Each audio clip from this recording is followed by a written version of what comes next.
Sister used to distract me from doing my bed. I don't like it. Be going to shop early.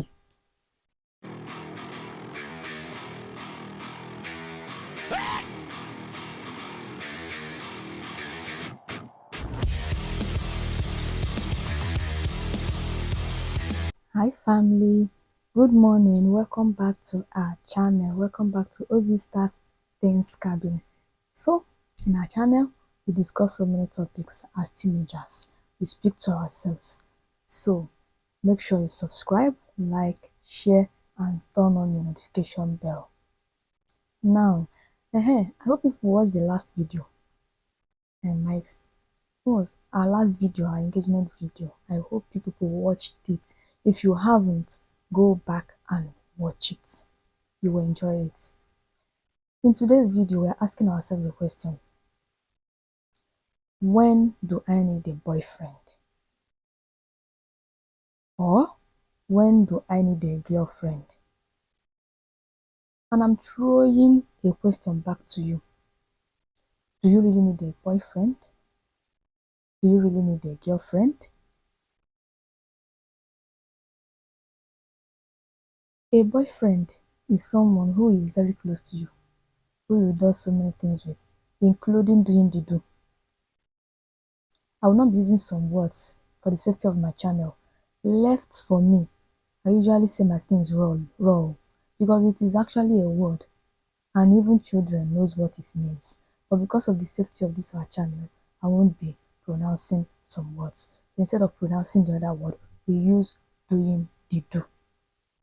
We are no longer kids, we are teenagers. So I believe we know what doing the do is.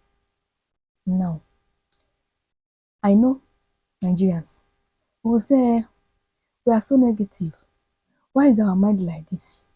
Why are we always like this? What is boyfriend? Boyfriend is someone that you have now, a male friend that you do things with, that you go to school with, that you discuss things with, that you tell things, that we do this, that we do that. Even the dictionary defines a boyfriend as someone who is close to you, who knows everything about you, and who you do the do with.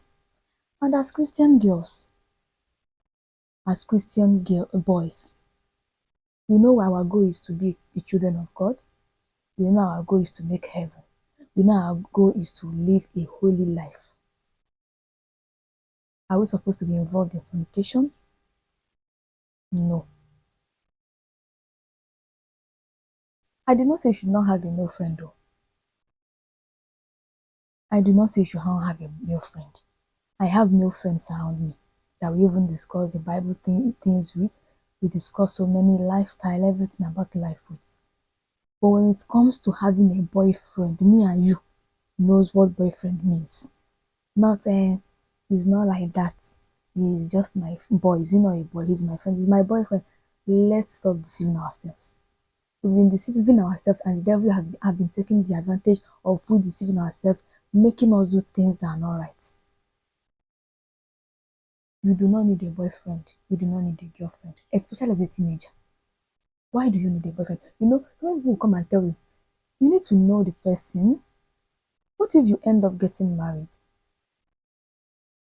You need to know the in and out of the person, the dislikes of the person, the likes of the person. You know what the person likes.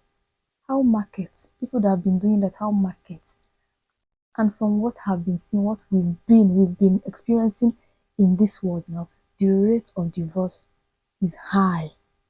So how market, since we've been allowed to deceive ourselves, how has it been? Have we been able to secure our marriages? That you know someone for 10 years does not mean you've known the person. People changes every time. Quickly, so quickly that you yourself will be asking yourself, what is it? See, I've been seeing people that will post 15 years of dating, and if you check it, you will know that they've been dating since their teenage ages. And then they got married after 6 months. You'll be hearing, hey, I don't know that you are even like this.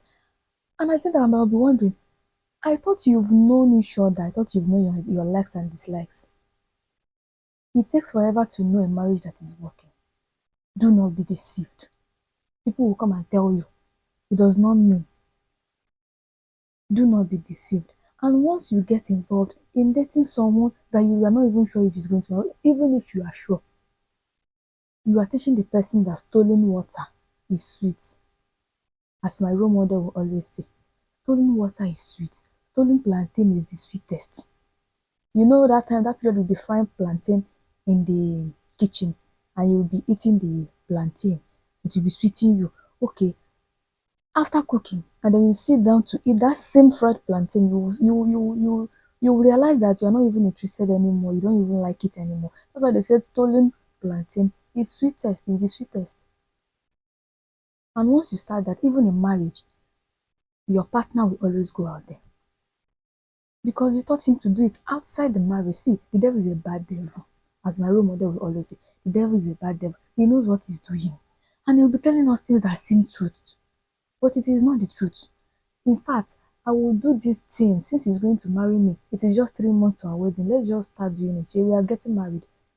When God says premarital sex is bad, when God says do not fornicate, and fornication is when you've not even gotten married. So long you've not gotten married, he's not your husband. She's not your wife. So that you're about to get married and you say, let us do it. Say we are about going, you are already fornicating. And once you start that, even in marriage, the man or the woman will always go out there because you've taught the person that stolen water is sweet, and unconsciously their mind already registered it. They might not even feel guilty again anymore. So my dears, check it very well. The biblical standard is husband and wife, not boyfriend and girlfriend. There is nothing you can tell me about it that you need to know the person. What are you knowing? It's only God that knows the heart of man. Even those that got married according to the purpose of God, some of them did not last. Sometimes because one of the partners or both partners do not want to do what they're supposed to do right in the marriage. Not to talk of those that married out of God's purpose. Let's be guided. Do not be allowed to be deceived. Do not allow them to deceive you. In our next video, we're going to be talking or discussing about how to build our marriage even as teenagers. Yes, you can build your marriage while still single. I believe we can have a perfect marriage without having a boyfriend or a girlfriend.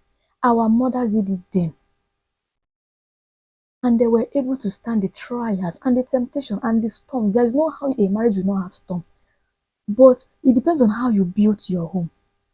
If you build it on a solid rock, it will stand, no shaking. The Bible did not say that the storm is not going to come. It will definitely come. But what will make you stand is how you built your home. If you built it on a solid rock or you built it on mere sand, what do they call it? Sandy soil, like the sand on the beach. When you build a house just on the sand, on the land like without digging deep, there is no how that building will not fall.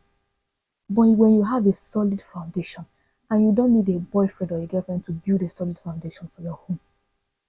When storms comes, when people out there saying nonsense, when the devil comes into the marriage to scatter it, you stand your ground. It will not be shaken. With the help of the Holy Spirit, with the help of God, by the grace of God.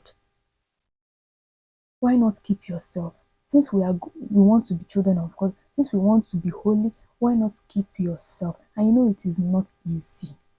It is not easy to stay away from doing the do while still single. It is not easy. In fact, you will even feel left behind. You will feel left out.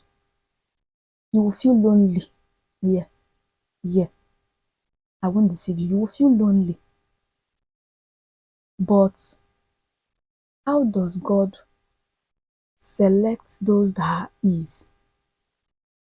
He selects them by how strong they are to be able to stand trials and temptations. Even when the urge is there, even when you are feeling lonely, you stood your ground and you are remaining with God. That is how God selects. God did not say you are not weak. He did not say you are not your mortal body will not fight your spirit to do bad thing. But He selects His people depending on how strong they are, how they were able to stand their ground and say that this thing, I am standing on it and nobody's going to shake me. And God will definitely bless you with a good partner. I believe God can bless you with a good partner. And in the marriage, you do the right things and your marriage will last. So you do not need a boyfriend. You do not need a girlfriend. Yes, I said it. You do not need a boyfriend. You do not need a girlfriend. Even if you are meant to be together, you don't have to be in a relationship now as a teenager for you to get married. If really God wrote your destinies together, you can be friends till when you both are ready to be committed into a relationship. You can be friends when you are with God, except when God says this is whom He wants you to get married to. I know we have choices. I know people might come up now and say yes, we have choices, but me, God's but you see, I don't want this video to be long, but when people are saying these things, um, I'm always pained because they don't really understand. There is a good will, there is an acceptable will, and there is a perfect will. When you choose someone for yourself, that one is an acceptable will. God, it will be okay. Oh, God will accept you, no problem. God will be helping you by His grace. But what of the perfect will of God? Do we know the good?